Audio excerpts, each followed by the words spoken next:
ini belakangan akhir ini memang ada peningkatan masjid. Terima kasih dia. Jadi karena di antara masjid-masjid ini kan dalam lama semua metodenya mereka kan memang betul pakai kompas. Tapi kita ini tidak kompas saja. Kita menggunakan untuk menentukan arah kiblat.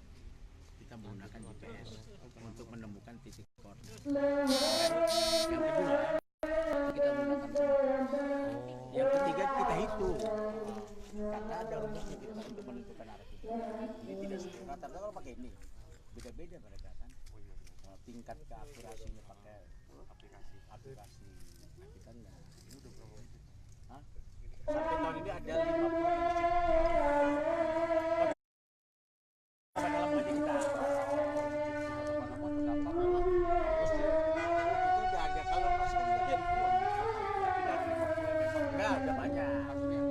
Tahun ini aja 2018 ini udah masuk 56.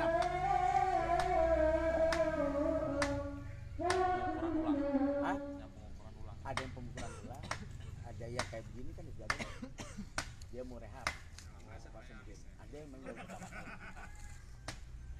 mereka ini kan ingin menginginkan walaupun niatnya sudah tapi belum mantap arahnya kemana itu bisa diukur. Maka ada masjid yang cerita itu kan